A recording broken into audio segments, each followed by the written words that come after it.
introduce us as a society.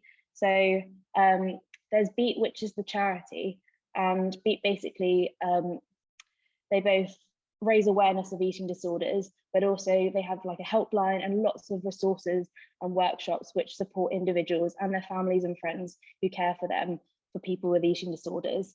The aim of our society, so Beat This Together, we're a Bristol University society, and my best friend Tori Friedman set this up about 3 years ago.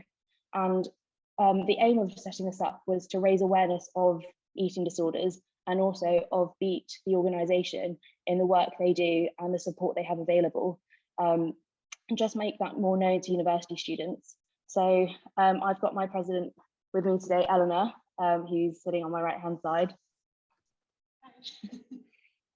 And I'm Qui, and we've got 2 amazing guest speakers, so Dr. Nicola Murdoch and Sarah Filler, also known as the Chatty Dietician, who will be speaking on this topic today for us.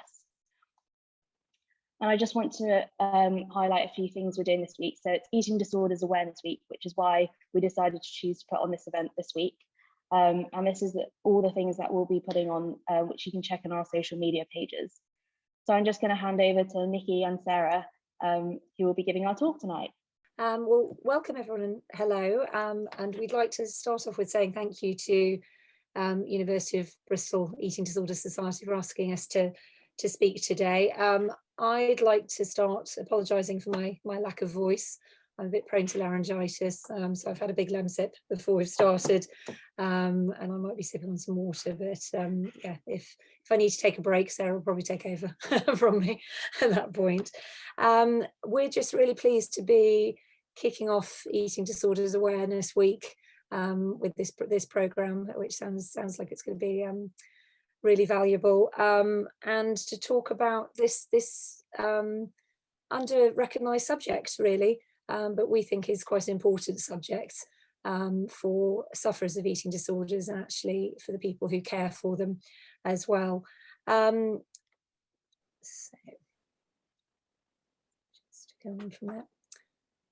A little introduction to Sarah and I and how we started to collaborate professionally, really.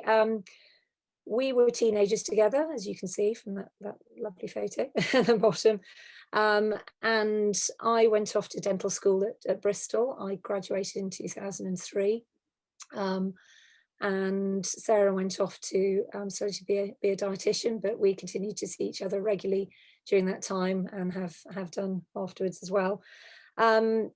I currently live and work in Newbury in Berkshire, where I've worked for the past 17 years or so. And I did a brief stint in a hospital position, but otherwise I've been based in general practice. So I'm a proper wet-fingered dentist.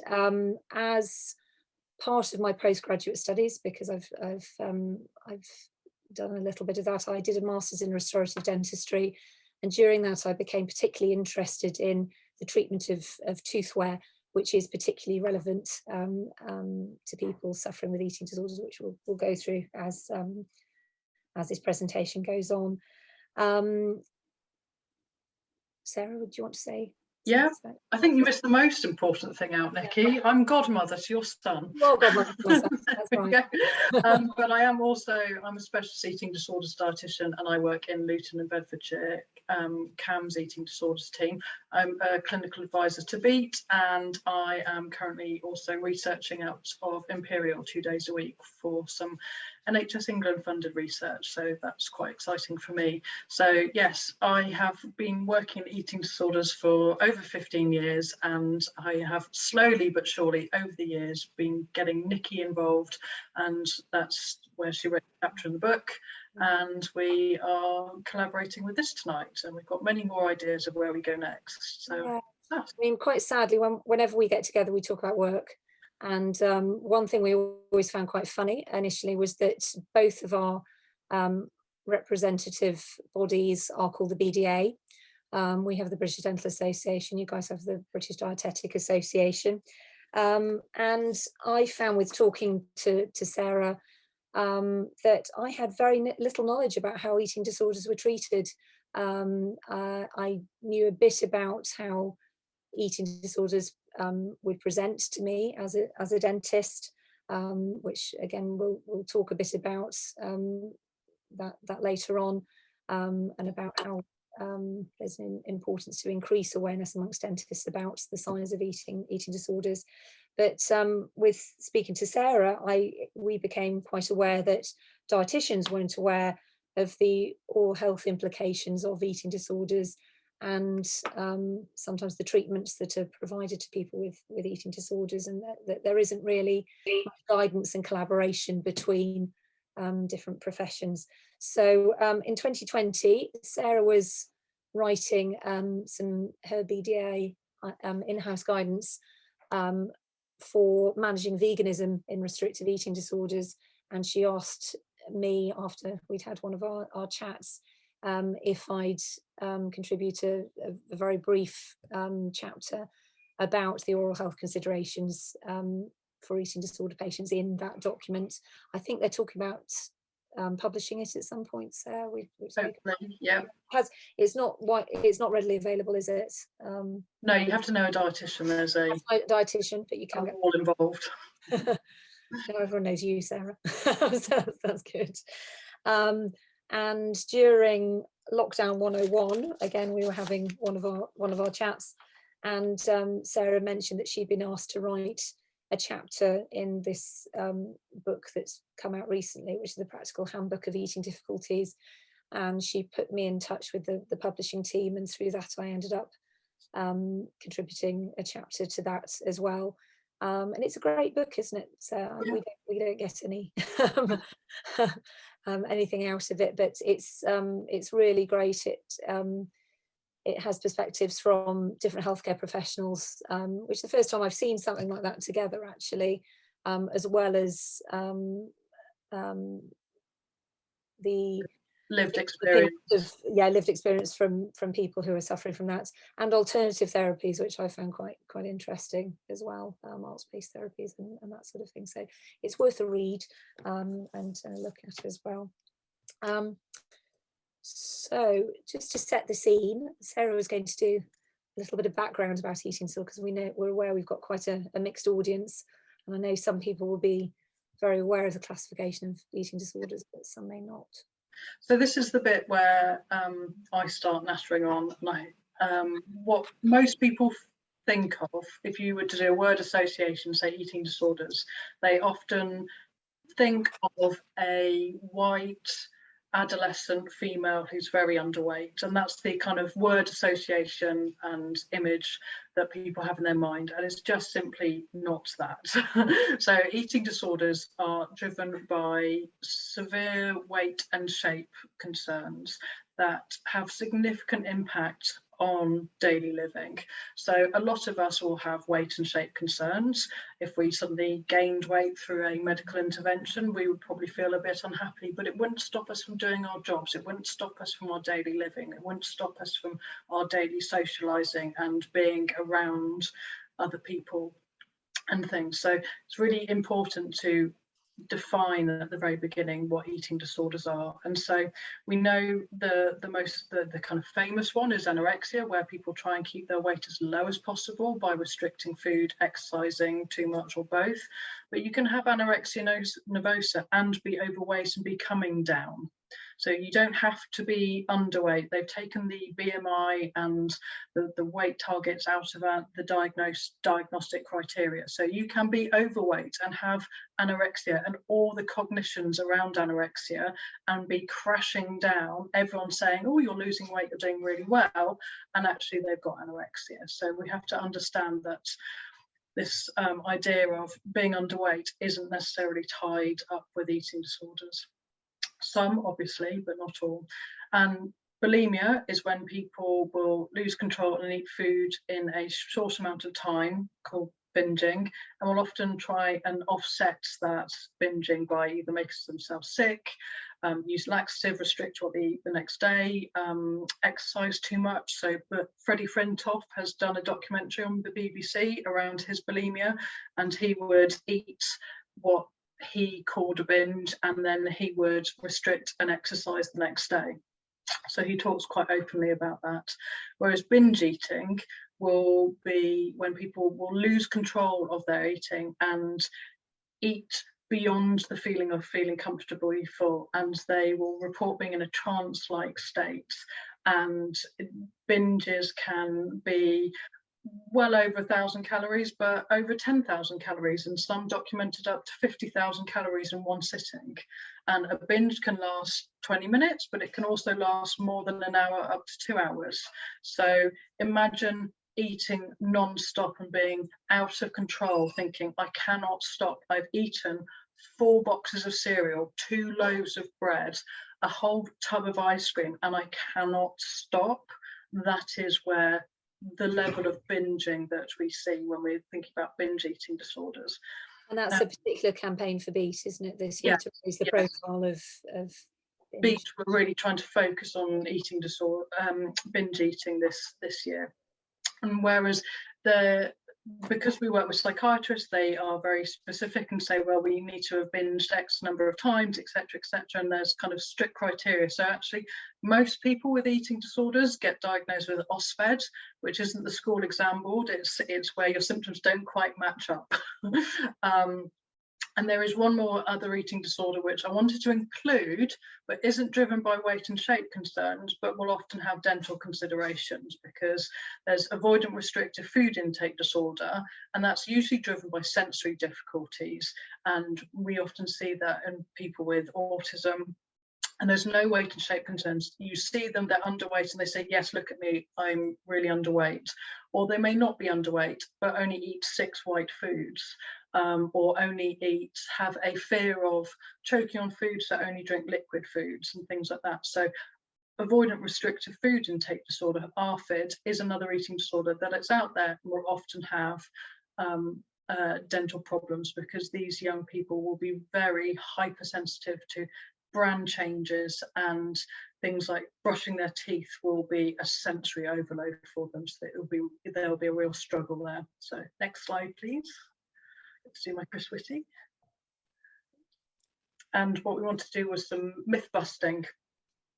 The main myth that I often come across is that people choose eating disorders, especially teenage girls, and they're doing it to be difficult or attention seeking, and it's absolutely not true. We know that there is a genetic component to eating disorders, environmental components to eating disorders, social components to eating disorders, and they all play a role, and it comes in a perfect storm. And we know that it's not just a girl thing. We know that when we look at anorexia, more than 10% are actually from males, but other eating disorders such as binge eating, it's nearly 50-50. So depending on their illness, it depends on the patient profile. And it's not just about food. As Freddie Flintoff, eloquently describes, he talks about, being so obsessed with his abs and things like that, that he had to exercise even when exhausted, and things like that. And people can abuse medications. So we see a lot of insulin being abused and omitted, laxatives and diuretics. And of course, people can also vomit. And what we see in the youngest I've ever treated is 8, but colleagues have treated people as young as 5 and 6. But people also get diagnosed for the first time with an eating disorder in their 70s, 80s and 90s, and it might be in reaction to grief of losing their life partner, etc. So it's not just this white teenage illness, it is illnesses that have many different diagnoses, and across the age range, across the genders, and it's not focusing on people who are underweight. The vast majority of people with eating disorders are of a normal weight, if not overweight. So the idea of it being underweight only is false. So hopefully that has cleared some people's minds up. So that can go on to the next slide, so we can talk a bit more about the dental bit. Lovely, thanks, Sarah. That's a really great background, and this is why I love talking to Sarah about eating disorders, because she sees the full spectrum of the type of people who are affected, and again, I think we all have these misconceptions about what's affected. So I'm just being invaded by a small person who's meant to be going to bed at the moment. So just leading on from that, and again with us having quite a varied audience this evening, I just wanted to, for the rest of the presentation, just give you some things to think about while we go through the rest of the presentation, that maybe we might be able to discuss a little bit at the end. And the first thing is, you know, have a think about why it's important that dentists are trained to spot signs of eating disorders, and that they know how to support their patients. Moving on from that, and looking at this a little bit more holistically, why is it important that all healthcare professionals and those who care for eating disorder sufferers consider oral health when planning treatment and caring for these people? And then finally, really the most important part of it, why it's important to raise awareness amongst ED sufferers about the oral health consequences of their condition, because, you know, everyone deserves to have a comfortable mouth that allows them to speak, eat and smile with confidence. You know, it's something that we'd all want for ourselves, and you know, I think most people with an eating disorder would want that as well. So moving on from that, so apologies for this being a little bit of a busy slide, but Sarah and I, when we were putting this together, we were talking a lot about the psychopathology of eating disorders, what that actually leads to diet and habit wise, and then the oral health consequences of that. And I know that we may have some dental students we may not hear, but I wanted to go through a little bit about the types of problems that can be caused by eating disorders in the oral cavity, and the sort of thing that we may see in dental practice. Again, as Sarah was saying about binge eating, eating large quantities and snacking on very processed foods containing a lot of sugar is a real risk factor for developing tooth decay in the mouth. As dentists, we tend to focus on something called free sugars, which I think the dietitians are probably more aware of, that who may be listening. So these are added sugars and that are added to processed foods, and those present in natural sugars, which I think a lot of people forget, that sugars in honey, syrups and fruit juices can cause the same decay process as a processed sugar. We tend to focus less on sugars that are in whole fruit and vegetables, because they're not released as rapidly. And again, this is where we get into issues with things like smoothies, which we'll come on to later on, because they tend to release a high amount of free sugars and cause issues with tooth decay. Tooth decay is caused by bacteria, something called plaque, the sticky film that we all have in our mouth. When somebody has sugar in their diet, the bacteria metabolize the sugars in that food and cause a drop in the pH of the plaque. So they produce acids to do that, that dissolve the mineral component of the tooth, and that's basically what tooth decay is. It's a little bit more complicated than that, because saliva is there to protect against the effects of this drop in pH, to buffer the acids, but we go through a period of time called an acid attack when that demineralization and remineralization are happening. The problem with people having large quantities of sugar or irregular sugar intake is that protective effect of the saliva, the balance goes, and you end up with more demineralization. That's what leads to tooth decay. So that's the first issue that we might see in people with an eating disorder.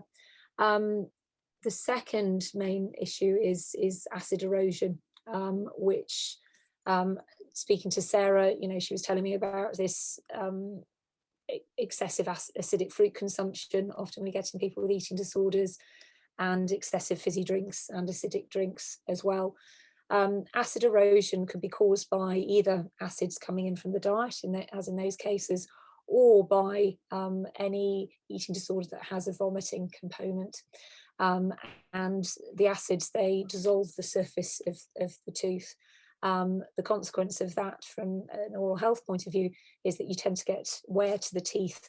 So they become thinner, they become shorter, they're chipped.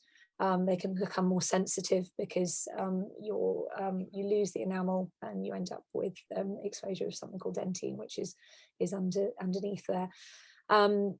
Another consequence of a bulimic component is dehydration. So people tend to get a dry mouth with that, which can contribute to tooth decay, but also can be very, very uncomfortable for somebody. Sarah and I have talked quite a few times about the enlarged salivary glands that you get in somebody who is vomiting regularly. And you say you see that on the ward, don't you, Sarah? Sometimes you look like a little chipmunk with these enlarged salivary glands. So that's another issue that we might see in dental practice.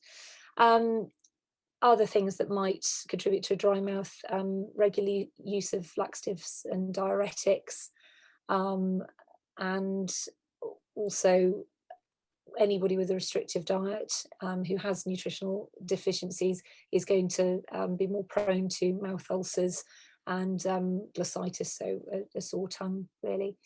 Another thing Sarah and I have talked about quite a lot is comorbid mental health conditions that might occur with people who are suffering from eating disorders, and the effects that, again, that might have on how people look after themselves. So they may not clean their teeth quite as well if they are suffering with depression. On the flip side of that, you can also get people who may excessively toothbrush because they have a tendency towards OCD. And again, I know Sarah sees sometimes people with psychosis who have issues with water consumption. So yeah, part of another thing just to park here is to think about some of the traditional preventive advice we might give for tooth decay and dental erosion. Often we'll come back to it later on in the presentation, but this may not be appropriate for people with eating disorders, and as a dental community we have to think about balancing that advice that we give against somebody's restrictions that they may impose on themselves or their families may as part of their eating disorder. So let's get on to the next slide. So another thing I wanted to discuss was how can the dental team fit into the treatment of patients with eating disorders, and where do we fit in and where should we fit in?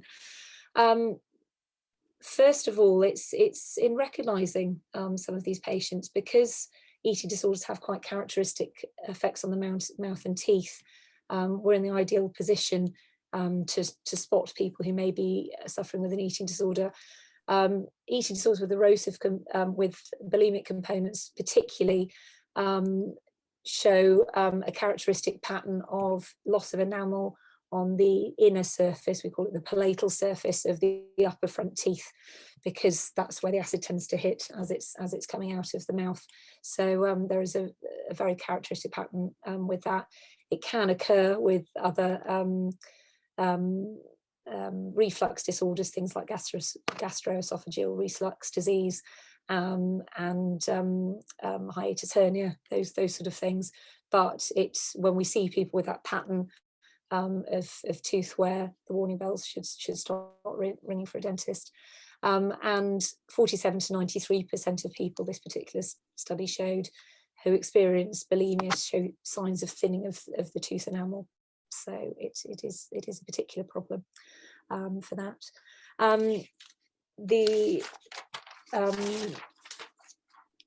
People tend to see their dentists more regularly than they do other healthcare professionals as well. In 2018, about 60% of under 18s saw a dentist at least once during that year. Often it's changing a little bit, but a young person may see a dentist regularly throughout their whole childhood. So they form a good personal relationship with a dentist.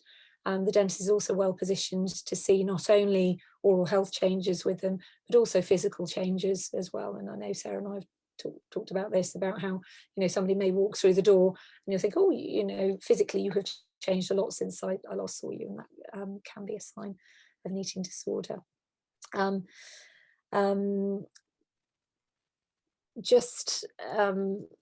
think often we have to think about the person that's attached to these oral health conditions that we may see and what they may be experiencing, and the difficulties with psychological and self-esteem issues that these oral health problems may cause, and to their quality of life. You know, if they've got a lot of decay in their mouths, they might be experiencing a lot of pain. The erosion tends to lead to sensitivity issues. And then it's the aesthetic issues as well. You know, if they're not happy with the way their smile is looking, they're not going to be smiling, which again has an effect on quality of life and how they relate to people. Leading on from that, there's I put some details of a paper that came out in 2019, which showed that eating disorder sufferers who saw a dentist regularly felt that their mouth had a beneficial effect on their self-image and also their relationships, particularly personal relationships and intimate relationships, so kissing and that sort of thing.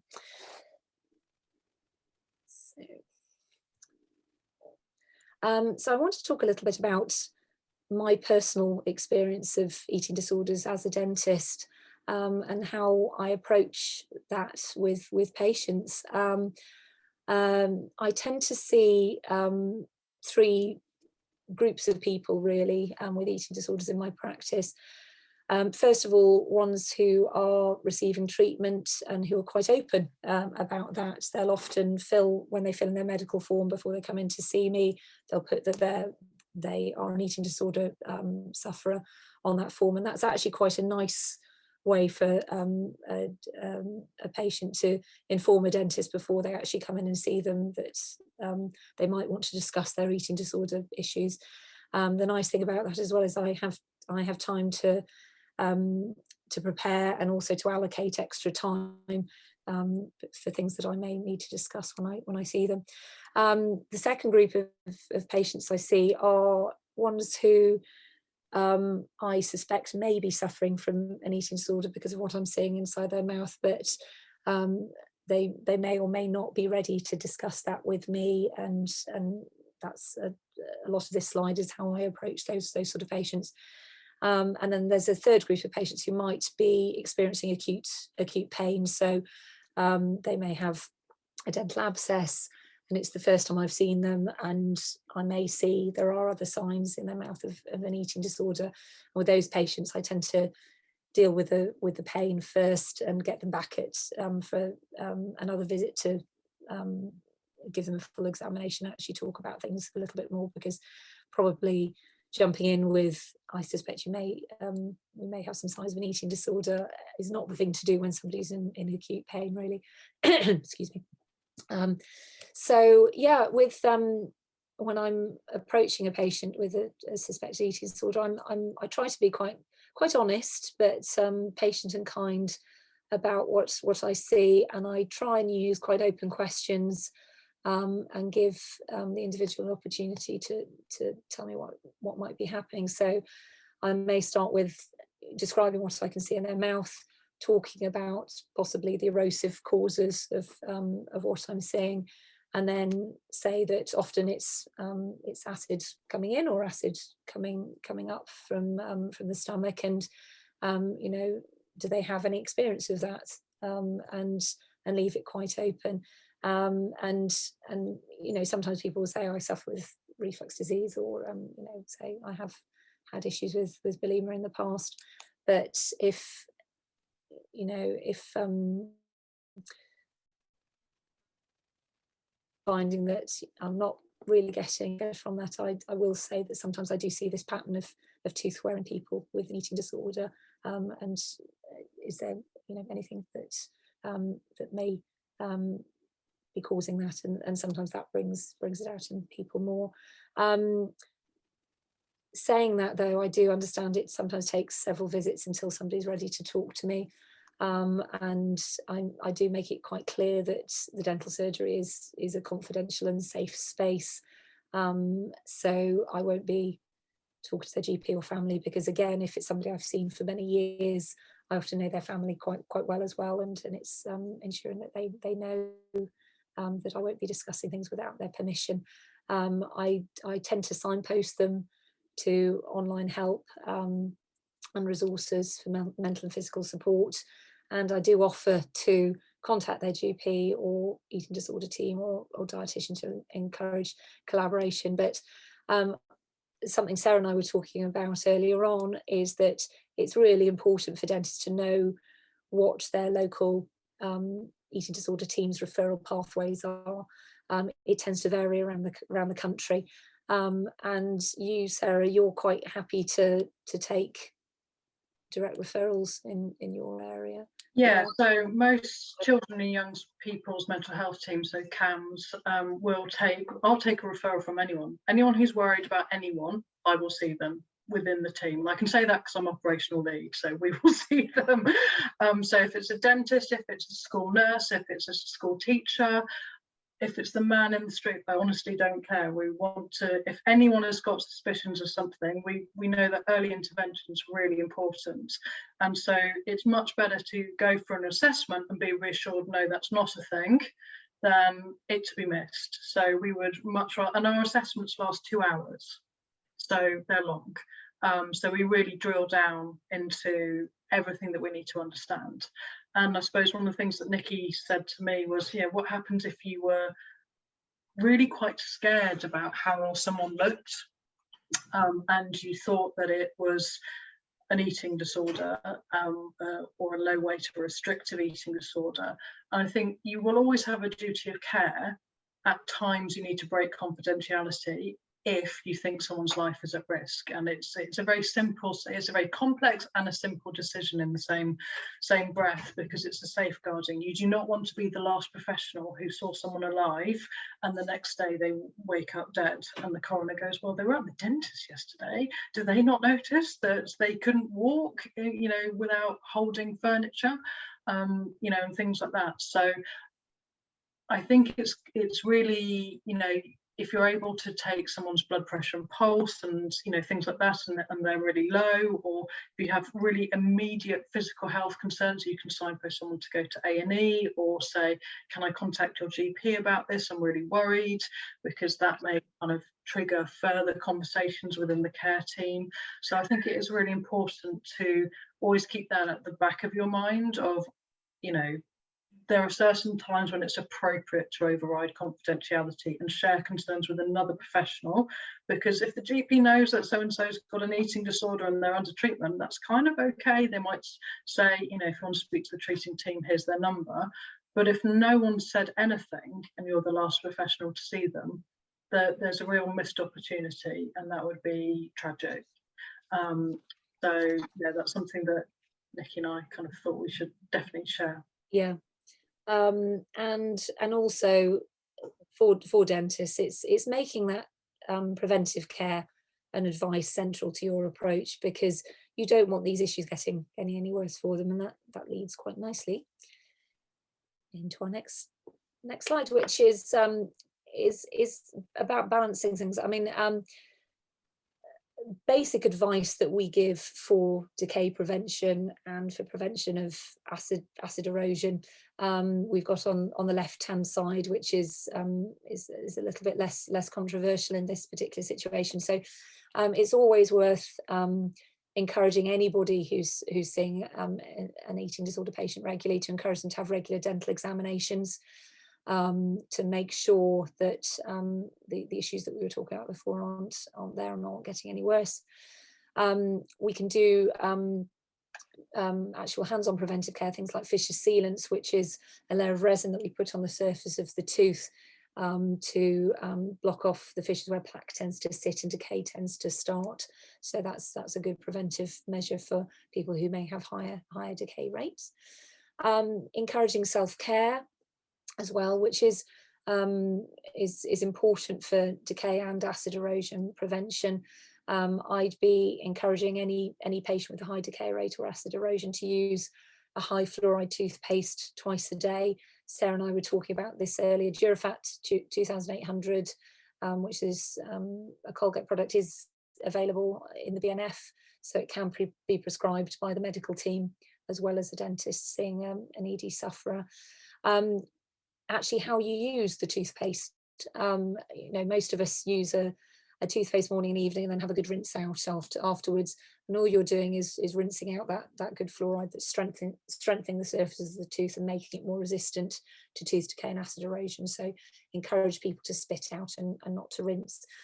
Another thing we can encourage is to use a fluoride containing mouthwash. Again, Sarah and I would talk about Colgate Fluorogard, which is a sort of brand leader, but it doesn't matter which one you use as long as it's got 0.05% safe fluoride in it, but using it at a different time to toothbrushing, because it gives you an extra boost of fluoride during the day.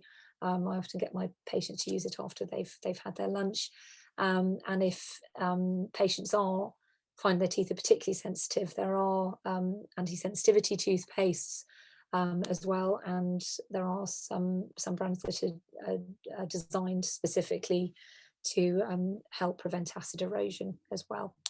The timing of toothbrushing is also important.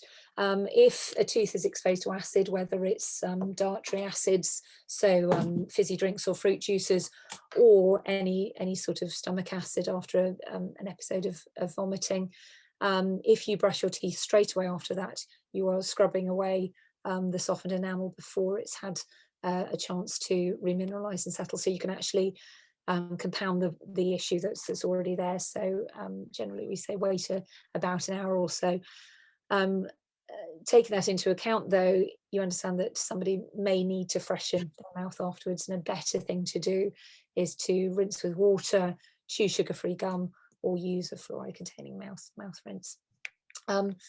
Really, this is the area that Sarah and I talk about this on the right side here, about the advice on eating and diet that we give to patients with eating disorders and those who care for them.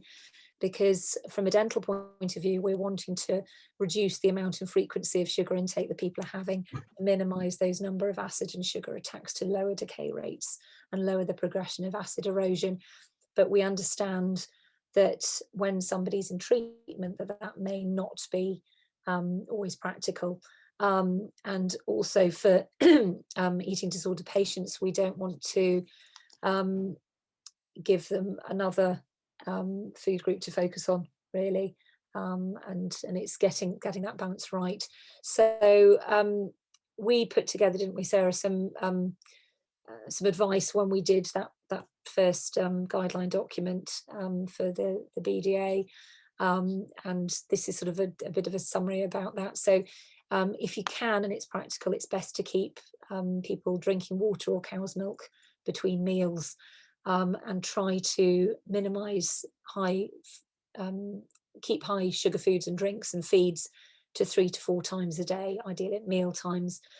But if you need somebody to eat more regularly as part of their treatment, then it's worth considering snacks that are more tooth friendly, and again we'll come into that on the next slide. If somebody is going to be having acidic drinks, then if you can get them to drink it through a straw, that really helps. It stops the acid from spending so much time attacking their teeth. We have an issue with people who like to swish fizzy drinks around their mouth. That also increases the chance of acid erosion. So it's changing actually how they're having these things. I found this concept very interesting. Sarah, will you explain feared foods? Because I hadn't heard of that before. Speaking to you. So lots of people with eating disorders, in order to try and protect themselves from either weight gain or starting a binge, they will kind of label things as good and bad, and foods that are just really scary. And so people will often say, we'll ask, do you have any fear foods? And it's usually cakes, chocolate, biscuits, sweets, but it can also be things like carbohydrates and high fat foods and things like that. And so it's really important to acknowledge from an oral health perspective that we will be challenging that as part of their illness treatment. So we will say you need to go to a coffee shop and have a brownie and a coffee.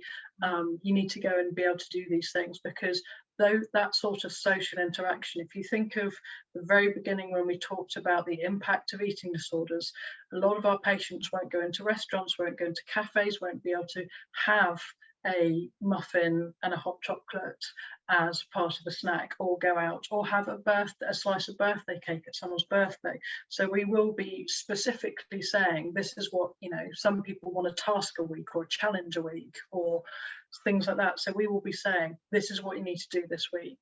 And if someone's given them really black and white advice, I don't want you having any cake, you need to avoid chocolate, it keeps that eating disorder going by keeping that rule in place, because eating disorders are there and they have lots of rules, and as a team we need to try and help that person break through those rules, because those rules are initially designed to help them feel safe, but they end up feeling very trapped by them.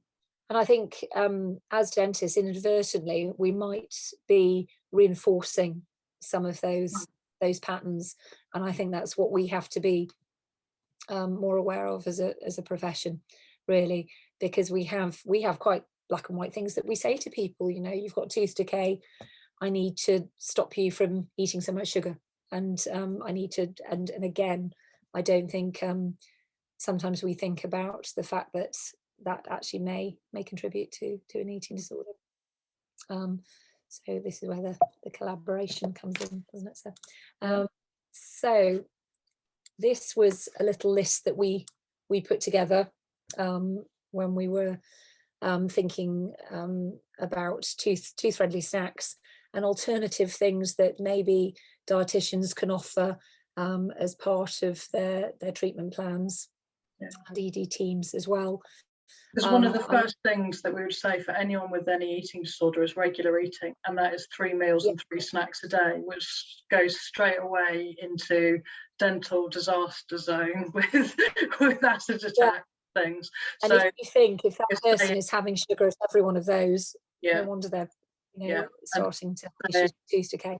Try and think of some of those snacks as the kind of tooth-friendly snacks. So instead of milk and biscuits at night, we might be saying kind of milk and cheese and crackers or something like that. Actually, I just hop in there, so because nighttime is a big danger zone for tooth decay, and I'd say to any dietitian out there, evening snack, make sure it's a sugar-free one, because people tend to have dry mouths overnight. And are more likely, you know, the sugar that they have is going to have a worse effect because they're having it overnight than it would if they were having it during the day when their saliva. See, I'm still learning.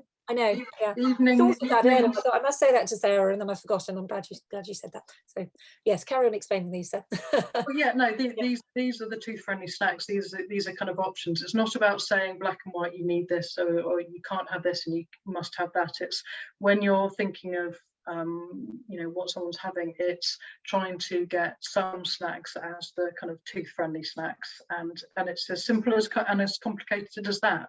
A lot of people will say, well, I don't like some of these foods, and that's different. You have to unpick whether they like it or it's their illness. But actually, you know, as clinicians, we need to be kind of working towards various more tooth-friendly options when we're recommending certain eating patterns.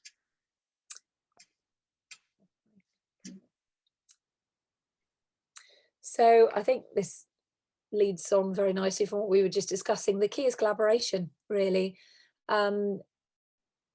within the oral health team. So making sure that we're aware of eating disorders, how they present, how we may fit into the treatment of somebody with an eating disorder, and the potential pitfalls of what we might recommend versus what they need to have for their physical and mental well-being. And it's interesting, I think, within all of these particular groups who are stakeholders in the care of people with eating disorders, we all need a little bit more knowledge and probably coaching and teaching about what each of us does and how we fit in with one another. And this is something that's probably we could talk about for hours, and we may have to think about in the future. And I found as a dentist, the more experience I have and knowledge I have, it's changed the way I approach patients with eating disorders, and how I think about the advice that I give to them.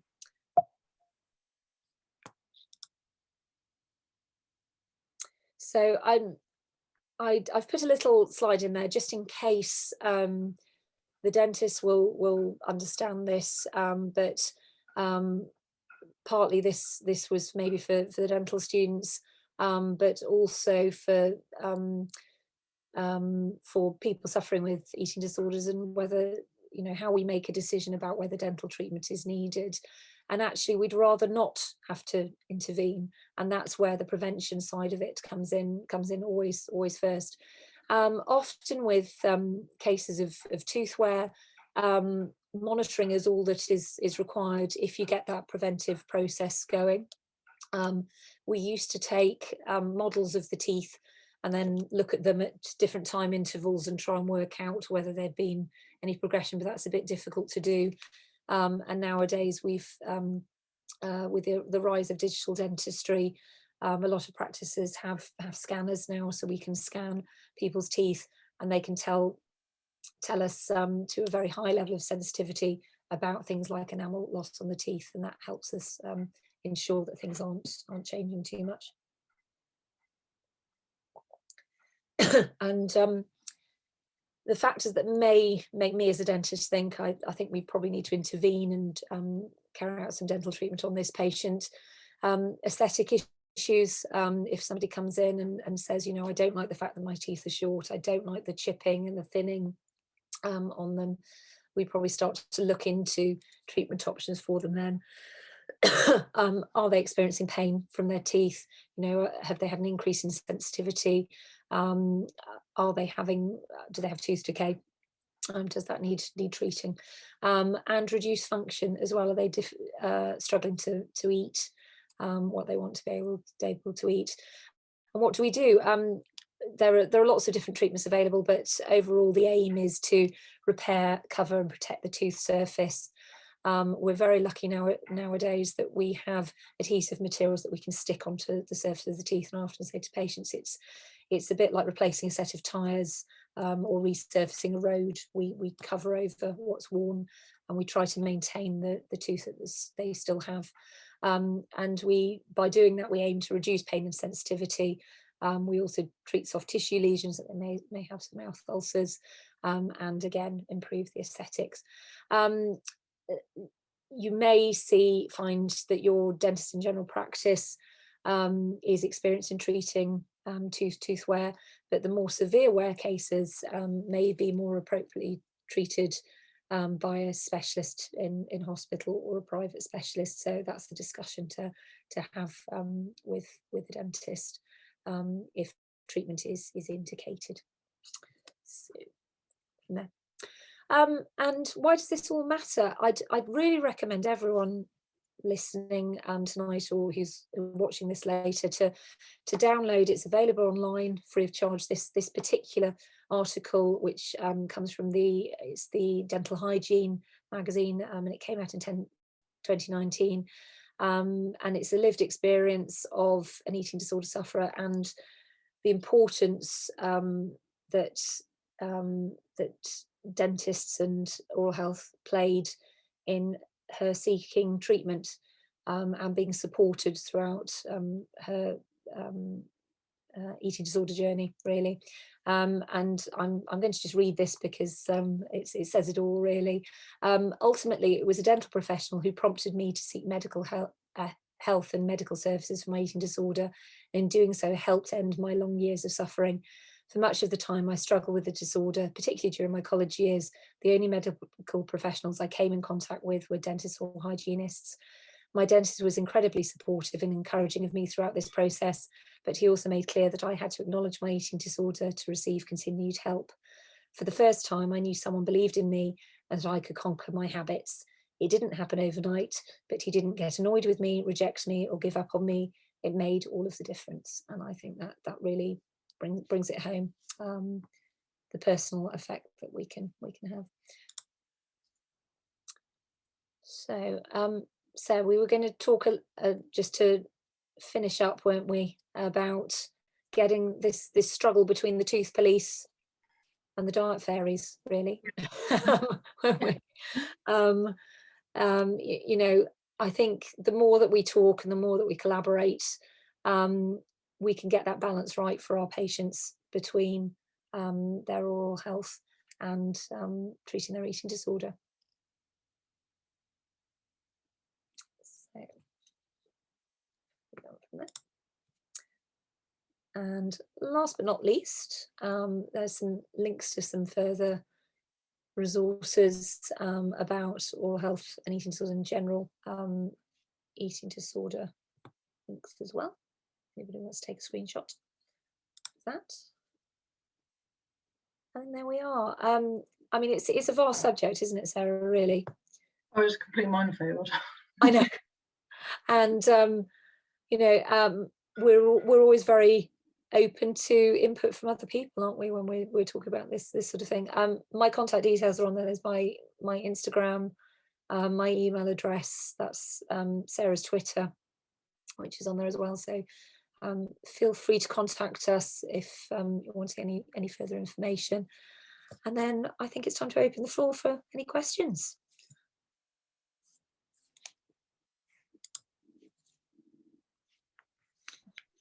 Hi Nicola, hi, really interesting talk. I'm a dietitian like Sarah, and it's, you know, with the contradictions of dental health and nutrition, and I think Sarah, really difficult, and it's and I think that's what's have you read that the guidance document, that little chapter that we put in? No, but yeah, we'll go and read it. But Sarah talked about ARFID cases, and that is particularly tricky because you might have somebody who only, you know, you think, well, they have Coke, fantastic, because that's going to provide them some energy, because you're just grasping at anything to give them energy. And this is why it's got to be proportionate, really, because, you know, if you just need to get calories into that person, you need to get in whichever way you can, you need to do it. But it's sort of, I think about the oral health side of it probably coming in, correct me if I'm wrong, maybe further down their treatment when they're more accepting of simple things like changing the toothpaste to one that gives more fluoride protection and getting them to improve mouthwashing and things like that. All of that can be really preventative. Yeah, and that can be started early. Yeah, absolutely. And then the rest, you know, can be filtered in throughout treatment. But we've talked a lot about volumes of fruit juice, haven't we, in smoothies? Yes. Yeah, so some units will, you know, give, you know, some kids will come out with over a litre of fruit juice on a meal plan, which always makes me fall off my chair whenever I get it, because I'm like, this is madness. But if that's the thing that's got them alive, kept them alive, and got them to a place where they can start to manage in their community, it's really hard to unpick that straight away. There's lots of me that's itching to do that, but you have to do baby steps, and you have to think about the priorities. The patient is alive, and the patient is now transitioning to managing at home. And a lot of this, you know, we can advise around the toothbrushing and the oral hygiene and things like that from early on in their treatment to prevent the damage getting any worse. And I think that, you know, your point about prevention is better than cure, really helpful. Yeah, and I think encouraging them to see a dentist as well. Yeah. Because, I'm going to be writing standard letters now for all of our patients. Yes, standard letters go see your dentist. Add into your standard letters library. But again, if, you know, you can encourage somebody to see a dentist regularly as part of that early preventive package, that's a really good idea as well, because if they're monitored, we catch these things early. You know, if they're showing signs of tooth wear, if we can get something on the surface of the tooth before they are severely affected, they're less likely to have pain, they're less likely to need extensive and expensive dentistry as well later on. Can I ask about braces? Because I've had some young people, because I work in a young person's eating disorder service, and they've had braces, or they're getting braces, but they vomit as well. And I'm just wondering about the worries about that. Yeah, I mean, issues with braces and eating disorders, several things that have just sprung to mind, really. If you have somebody that's not looking after themselves particularly well, and they're not brushing particularly well, you tend to get plaque build up on the edges of the brackets, and that can cause tooth decay or early tooth decay to develop around those, which can leave people with white marks on the teeth. Orthodontists are usually very hot on ensuring people have good oral hygiene before they start orthodontic treatment. I know that, again, a lot of orthodontists I know recommend having any acidic foods, any acidic drinks, so minimising, again, fizzy and fruit juices when they're undergoing orthodontic treatment, because, again, of the risk of acid erosion, having things through a straw. But the actual bulimic component, I mean, it's interesting really, because it largely the issue we have is affecting the back surface of the upper front teeth, and actually that's not going to be a surface that has, I suppose if they have a removable brace, that might be more of an issue, because you're going to be holding the acid there on that inside surface. So I think it's important to discuss that with the orthodontist, because it depends on the type of orthodontic treatment they might be having, whether they're having fixed braces or a removable brace. And then again, the prevention, you know, getting them onto a high fluoride toothpaste, using a fluoride mouth rinse. I mean, I don't know whether, again, it depends on the type of eating disorder as well. You know, are they a bulimic? In your experience, do the kids who are having orthodontic treatment, do they talk to their dentist and orthodontist about? I think that I mean, it's a while ago that I saw this young person with a brace, but mum used to use it as like sort of a punishment. If you don't stop this, we're going to get the dentist to remove this brace, and then you'll have wonky teeth for the rest of your life. It's like punishment. Yeah. And if it was as simple as that, yeah, they would have stopped themselves. But this is a serious mental health condition that they are not in control of, and that empty threat is not going to help. But actually working with the young person, saying, right, okay, let's try and understand the vomiting, let's try and figure out why you vomit, what is your triggers to that, and working on trying to reduce it, you know, gradual reduction in frequency, so they're not using it as a coping mechanism, that they're using it less and less, and kind of acknowledging that it happens. This is part of your illness, and so yeah, just gradually shuffling them in the right direction. Yeah, but I think it's, again, it would be important to maybe talk to that young person and the family about speaking to their orthodontist. Yeah. About I've done a number of things where we've rung the orthodontist and said, whatever you do, don't give them any more rules to follow. Yeah. Give them all the orthodontic advice. That's absolutely fine. And the orthodontists have been absolutely brilliant. And they've had really, you know, like mums have warned them before, saying, whatever you do, don't mention the weight or the eating or anything to do with food. And they've been absolutely fantastic. And they've ended up being able to complete their care where they thought that they wouldn't. Can I ask a bit more about the Durafat toothpaste?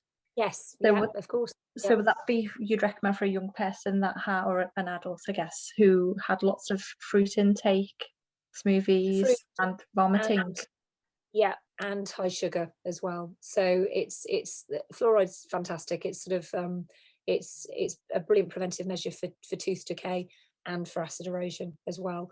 So it's the Durafat 2800. It has about twice the amount of fluoride as you would get in a standard toothpaste that you bought over the counter.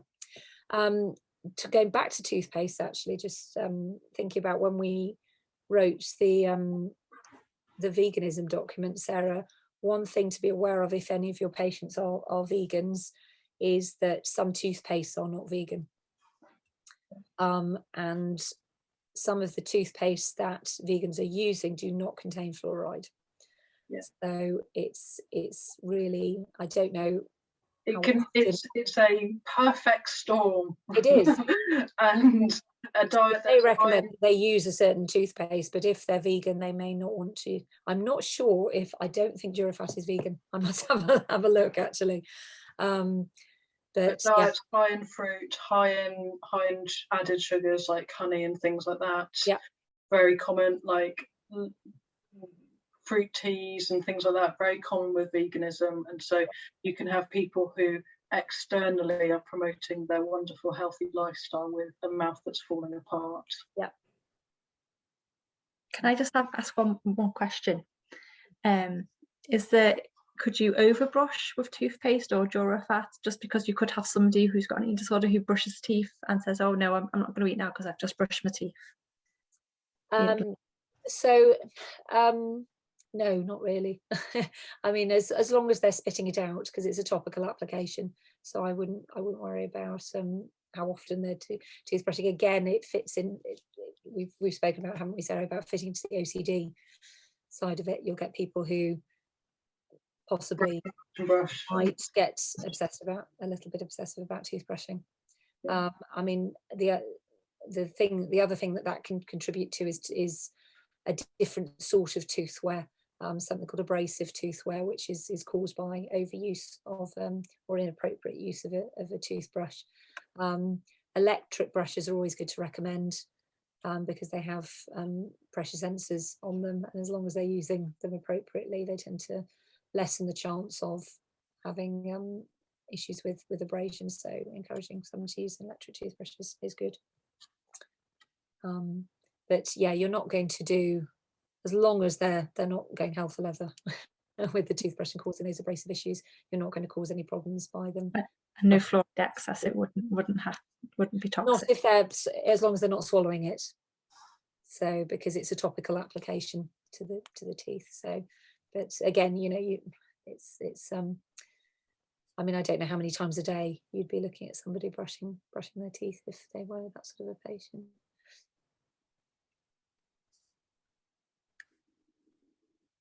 I've got a question for you both. So in terms of like when you refer a patient, when you spot the signs of an eating disorder, a person with an eating disorder, and referring them on to either like the GP or like a dietitian like Sarah, how long is the referral time normally, and like how quickly can they actually get seen?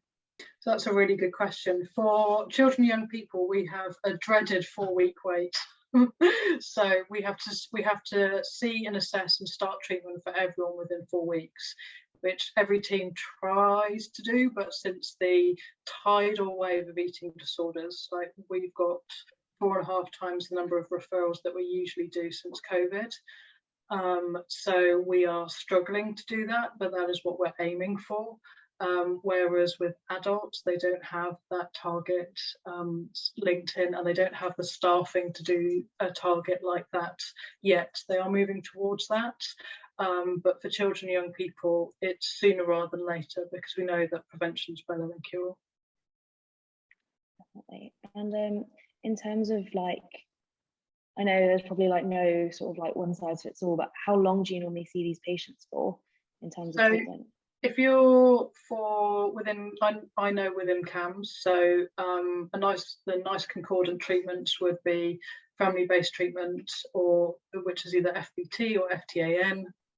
That's family therapy for anorexia.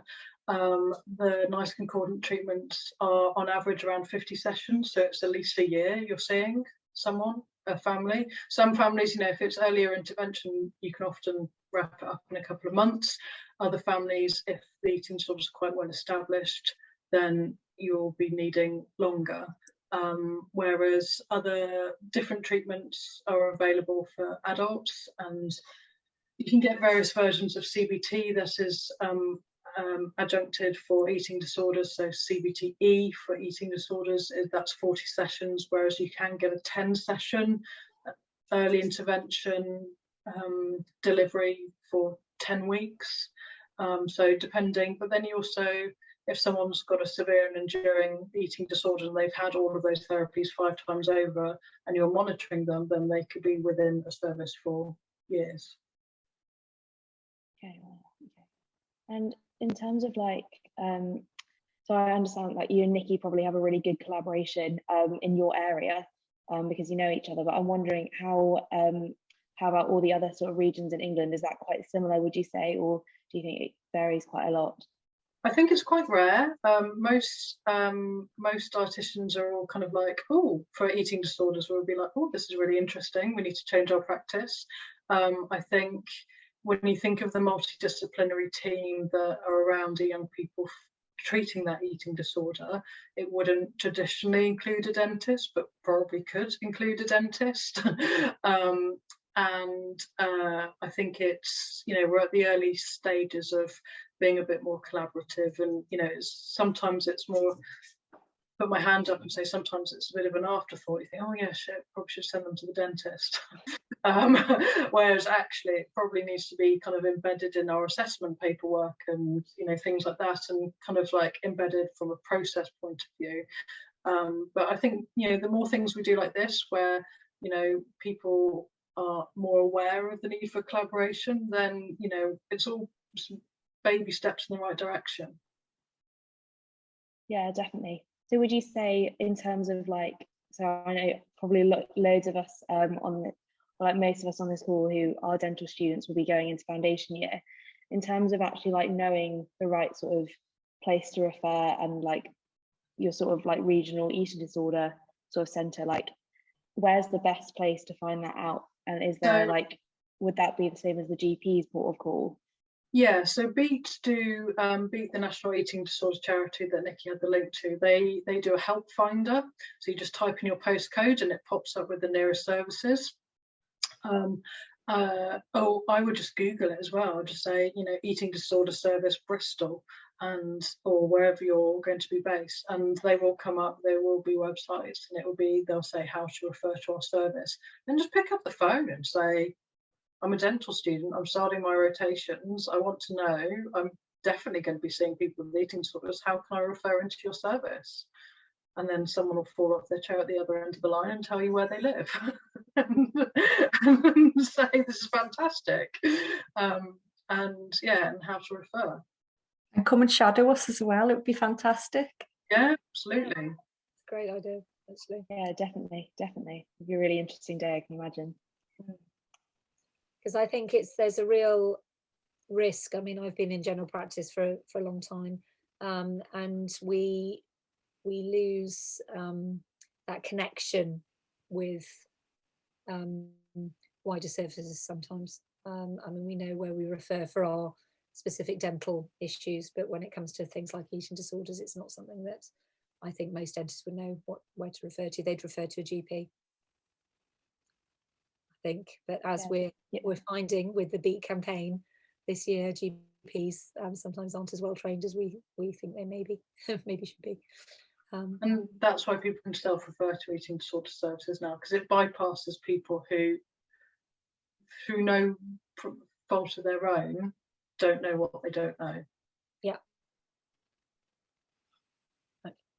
Would you say it's then better to almost just refer patients we see straight to you guys rather than go to the GP, because I guess they're going hopefully that way towards you if they're well trained?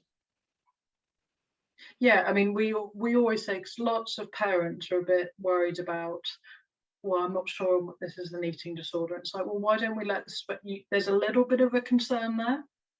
So enough for you to make a contact with a professional about eating. They get very worried about what an eating disorder is, what it might be, what treatment might be, and we say, well, why don't we make the assessment? We're the ones who do this as a day job.